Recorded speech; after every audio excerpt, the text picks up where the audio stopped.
Dan and Amy. Your song went by. I know, You were it's sad. getting your dance on. I was, as I'm wont to do. Because that's what we do. You have parenting tips by Dan Proft every day, and then dance moves by Dan Proft. I'm multifaceted. Yeah. I'm a Renaissance man.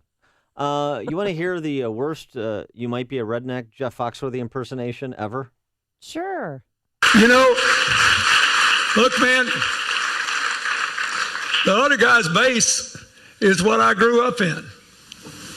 You know, I'm basically your standard redneck.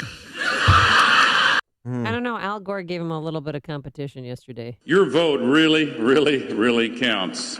Thank you, Leo. So does that mean Bill Clinton is a Trump supporter? He's a standard redneck, and the rednecks are his constituency. I don't know. I'll work the logic of that. Related story, Bill Clinton mentioned in these recent John Podesta emails that were released. By the way, John Podesta, these, if you assume everybody knows who these figures are, these shadowy, lurking figures. John Podesta, Hillary Clinton's 2016 campaign chairman, former chief of staff to Bill Clinton. So as close a confidant as you can get to the Clintons. All these emails that WikiLeaks got hacked and have released. Among them, Bill Clinton, he's losing it badly today, said his chief of staff, Tina Flournoy, or she wrote. I'm not with him. If you're in New Hampshire, please see if you can talk to him. Bill Clinton not taking the news back in February that Hillary Clinton was set to lose New Hampshire primary by a wide margin. I think Bill Clinton losing it is kind of a general statement on Bill Clinton's career. I don't know, or current standing. I don't know how helpful he has been to Hillary Clinton on the stump. He certainly made himself an issue. Oh, yeah. And then on Sunday night, he made himself a meme with that side glance to the women accusers of Bill Clinton during the debate as he was getting savaged by Donald Trump with no life preserver thrown in his direction from his doting wife, Hillary. Yeah. A lot of tension in that room. Well, let's talk about some other emails that were released, other John Podesta-related emails that were released by WikiLeaks yesterday that have a lot to do with diplomacy and national security. And to do that, we're joined by our friend, Dr. Sebastian Gorka. He is the author of the New York Times best-selling book, Defeating Jihad. Dr. Gorka, thanks for being with us again. Appreciate it. My pleasure. Good morning. So the D.C. press corps is focusing with respect to this email story, to the extent they're covering it all, on things like, somebody called Chelsea a spoiled brat. It seems to me, and I think Catherine Herridge agreed with us when we spoke with her early in the show, that the more important emails have to do with inappropriate, unprofessional, at minimum, perhaps illegal, contact between Clinton campaign aides and the Department of Justice in her email criminal investigation, as well as coordination between the State Department and Clinton aides, including one who had an immunity deal with the Department of Justice, with respect to releasing emails that the State Department was mandated to release by federal court. What was your reaction to those emails? Well, there's just so much. I mean, we could talk about 24 issues. So, yes, there's apparently some kind of collusion, some kind of heads up that the Clinton camp was able to get from the Department of Justice during the investigation, completely out of bounds for an active investigation in the national security domain. Then there's the issue that you discussed with state.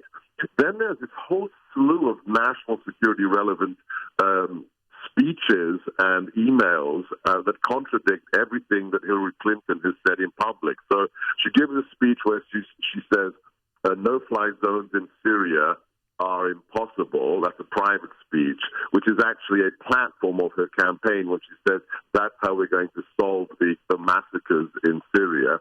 She releases in her communications the fact that Saudi Arabia and Qatar, that are supposed to be our allies, are funding ISIS.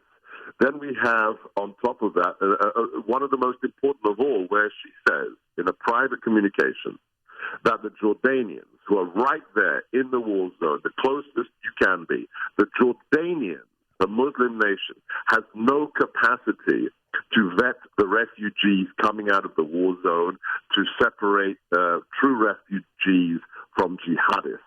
And publicly, what does she say instead? She says, not a problem, we can vet these people, and she wants to increase the number of refugees coming into America by 500%. So there just aren't enough hours in the day to deal with the latest dump of emails. And, of course, there's been another dump today. But do you think the Department of Justice actually conspired to help cover up for the Clinton crimes? Look, that can only be answered by some kind of special prosecutor and a lengthy investigation. So what we have now is indication that something was done which is untoward. But we already knew that. When you have the prime suspect in a national security case have her husband meet with the attorney general privately on her jet on the tarmac at an airport, already it stinks to high heaven. When the individual, Hillary herself, is interviewed at FBI headquarters and the investigating agents are told not to take notes, we know there is something going on. When we find out that one of her potential accomplices, who is also being investigated, is allowed in that interview to act as her counsel when she is also a suspect, then you just have to connect the dots. Now, with respect to the hacking that provided this information to WikiLeaks that subsequently they released, much is being made of the process by the Clinton camp because they can't defend the substance.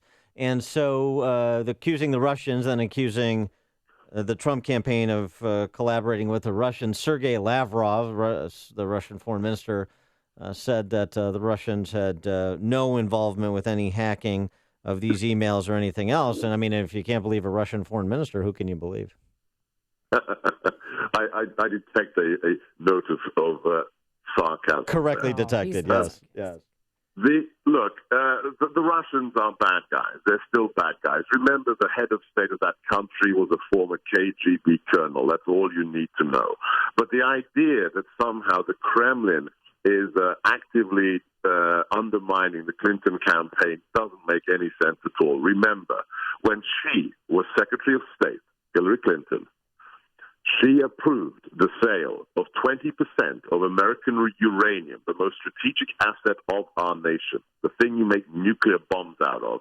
She signed off on that sale at the same time that her husband received $120 million in speaking fees from the same Russian companies, which are fronts for the Kremlin, that was purchasing the uranium. So if any politician is in the pocket of Hillary Clinton, is in the pocket of Vladimir Putin, it is Hillary Clinton. How do you think Donald Trump should use this information, this latest email dump, against Hillary Clinton? Look, I've always said that forget about Bill. Look, the guy probably assaulted women, potentially raped women. Just drop the whole Bill thing. She's running for office. I know she attacked those women. She potentially tried to destroy them. I get it. It's reprehensible. But just focus on her track record. If he just focuses on the disaster that was Syria and Libya and Iraq policy, when she was Secretary of State, the things that were done that enabled by commission the rise of ISIS, if he just talks about those things, and I would add the Clinton Foundation, any sane individual would have to think twice before they voted for an individual who clearly will do what the highest bidder wants her to do. That is good advice, the kind of insights we normally get from Dr. Sebastian Gorka, and you'll get more of those insights if you join us at Freedom Summit on October 28th. Right? October 29th. October 29th. World Series. Yeah. And there's 12 tickets left, so if you want to get tickets, go to freedomsummit.com. freedomsummitchicago.com would be even better because that's the actual website. Dr. Sebastian Gorka, thanks for joining us. We look forward to seeing you in person at Freedom Summit. I'm looking forward to it. In the meantime, please have your listeners check out thegorkabriefing.com. That's TheGorka briefing.com. There you go. And the book, again, New York Times bestseller, you want to pick up, Defeating Jihad. Dr. Gorka, thanks for being with us. Thanks so much, guys. And he joined us on our turnkey.pro answer line. You're listening